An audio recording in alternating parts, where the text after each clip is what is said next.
بسم اللہ الرحمن الرحیم۔ سورہ معارج، سورت نمبر 70۔ شروع کرتا ہوں اللہ تعالیٰ کے نام سے جو بڑا مہربان اور نہایت رحم والا ہے۔ سأل سائل بعذاب واقع، ایک سوال کرنے والے نے اس عذاب کا سوال کیا جو واضح ہونے والا ہے۔ للکافرین لیس له دافع، کافروں پر جسے کوئی ہٹانے والا نہیں۔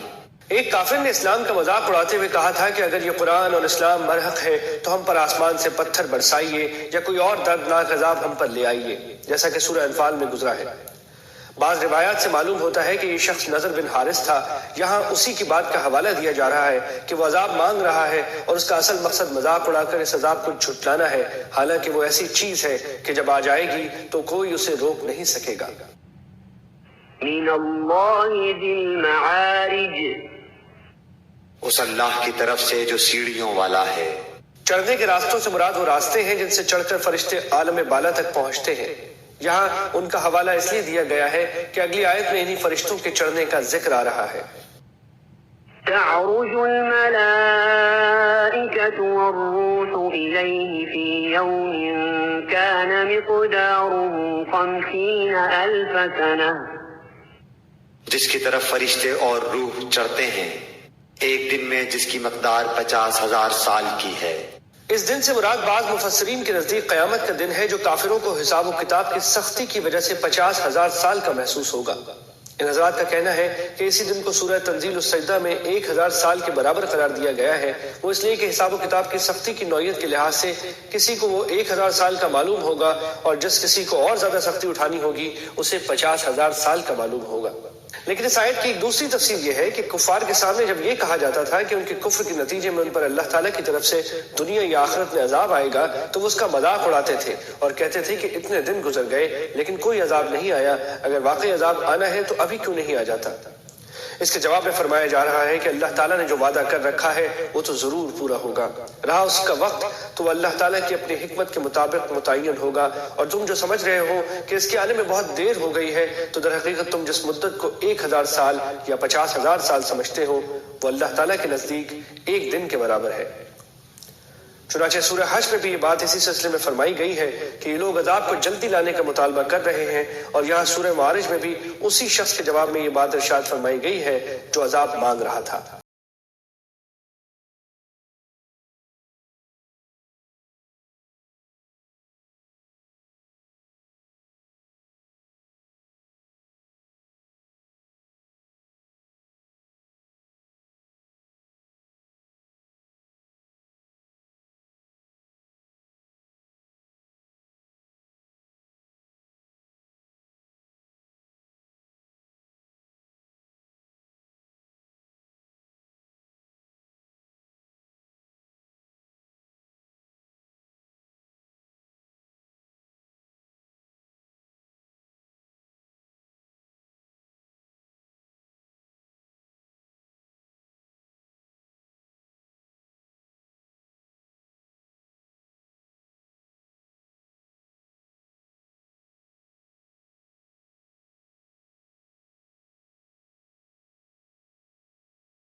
جو پیچھے ہٹتا اور منہ موڑتا ہے، یعنی جس نے دنیا میں حق سے پیٹھ موڑی ہوگی اسے وہ اپنے پاس بلا لے گی۔ وجمع فأوعى، اور جمع کر کے سنبھال رکھتا ہے، یعنی مال پر اللہ تعالیٰ نے جو حقوق عائد فرمائے ہیں ان کو ادا کیے بغیر وہ اسے جمع کرتا رہا ہوگا۔ إن الإنسان خلق هلوعا، بے شک انسان بڑے کچے دل والا بنایا گیا ہے، إذا مسه الشر جزوعا، جب اسے مصیبت پہنچتی ہے تو ہڑبڑا اٹھتا ہے، وإذا مسه الخير منوعا، اور جب راحت ملتی ہے تو بخل کرنے لگتا ہے، إلا المصلين، مگر وہ نمازی، الذين هم على صلاتهم دائمون،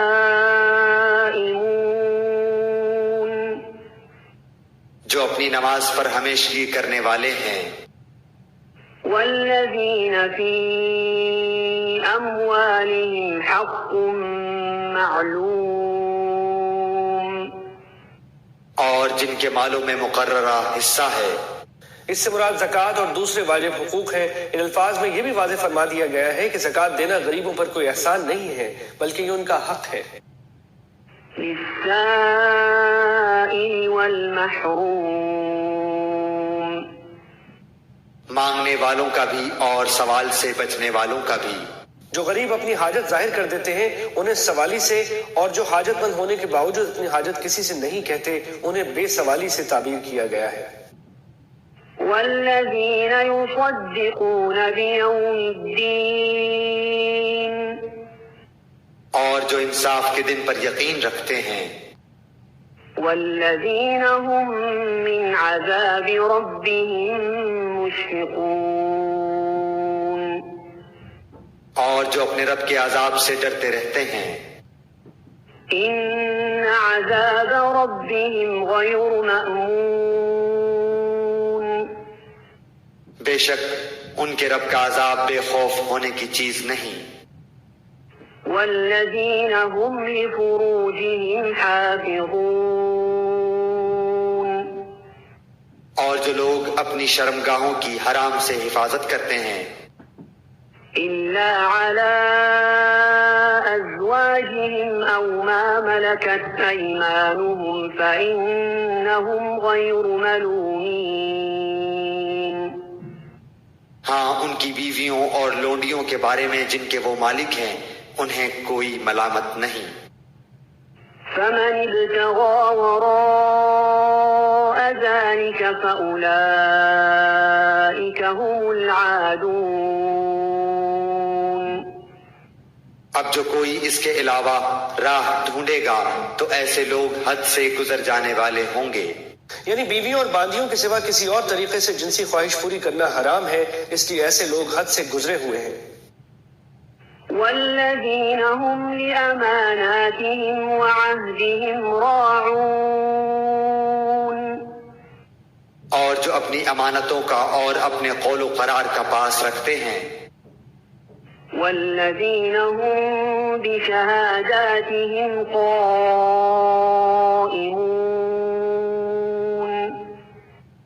اور جو اپنی گواہیوں پر سیدھے اور قائم رہتے ہیں۔ والذين هم على صلاتهم يحافظون، اور جو اپنی نمازوں کی حفاظت کرتے ہیں۔ آیت نمبر 33 میں نماز کی پابندی کا ذکر ہے اور یہاں اس کی پوری حفاظت سے مراد اس کے تمام آداب کی رعایت ہے۔ مسلمانوں کے انہی جیسے اوصاف سورہ مومنون کی ابتدائی آیات میں بھی گزرے ہیں۔ أولئك في جنات مكرمون، یہی لوگ جنتوں میں عزت والے ہوں گے۔ فما للذين كفروا قبلك مهطعين، بس کافروں کو کیا ہو گیا ہے کہ وہ تیری طرف دوڑتے آتے ہیں، عن اليمين وعن الشمال عزين، دائیں اور بائیں سے گروہ کے گروہ۔ جب حضور اقدس صلی اللہ علیہ وسلم قرآن کریم کی تلاوت فرماتے تو کافر لوگ ٹولیاں بنا بنا کر آپ کے ارد گرد جمع ہو جاتے اور مذاق اڑاتے ہوئے کہتے کہ اگر یہ صاحب جنت میں جائیں گے تو ہم ان سے پہلے چلے جائیں گے۔ یہ آیت اس کی طرف اشارہ کر رہی ہے۔ أَيَطْمَعُ كُلُّ امْرِئٍ مِّنْهُمْ أَن يُدْخَلَ جَنَّةَ نَعِيمٍ؟ کیا ان میں سے ہر ایک کی توقع یہ ہے کہ وہ نعمتوں والی جنت میں داخل کیا جائے گا؟ كَلَّا إِنَّا خَلَقْنَاهُم مِّمَّا يَعْلَمُونَ۔ ایسا ہرگز نہ ہوگا، ہم نے انہیں اس چیز سے پیدا کیا ہے جسے وہ جانتے ہیں۔ یعنی یہ جانتے ہیں کہ ہم نے انہیں نطفے سے پیدا کیا ہے، حالانکہ نطفے سے انسان بننے تک کتنے مراحل آتے ہیں، لہذا جب ہم ان تمام مراحل سے گزار کر نطفے کو جیتا جاگتا انسان بنانے پر قادر ہے تو اس کی لاش کو دوبارہ زندہ کرنے پر کیوں قادر نہیں؟ فلا أقسم برب المشارق والمغارب إنا لقادرون۔ بس مجھے قسم ہے مشرقوں اور مغربوں کے رب کی کہ ہم یقیناً قادر ہیں۔ یعنی ان سب کو ہلاک کر کے ان کی جگہ کوئی اور قوم پیدا کر دے جو ان سے بہتر ہو۔ على أن نبدل خيرا منهم وما نحن بمسبوقين۔ اس پر کہ ان کے عوض ان سے اچھے لوگ لے آئیں اور ہم عاجز نہیں ہیں۔ فذرهم يخوضوا ويلعبوا حتى يلاقوا يومهم الذي يوعدون۔ بس تو انہیں جھگڑتا کھیلتا چھوڑ دے یہاں تک کہ یہ اپنے اس دن سے جا ملیں جس کا ان سے وعدہ کیا جاتا ہے۔ يوم يخرجون من الأجداث سراعا كأنهم إلى نصب يوفضون۔ جس دن یہ قبروں سے دوڑتے ہوئے نکلیں گے گویا کہ وہ کسی جگہ کی طرف تیز تیز جا رہے ہیں۔ خاشعة أبصارهم ترهقهم ذلة ذلك اليوم الذي كانوا يوعدون۔ ان کی آنکھیں جھکی ہوئی ہوں گی، ان پر ذلت چھا رہی ہوگی، یہ ہے وہ دن جس کا ان سے وعدہ کیا جاتا تھا۔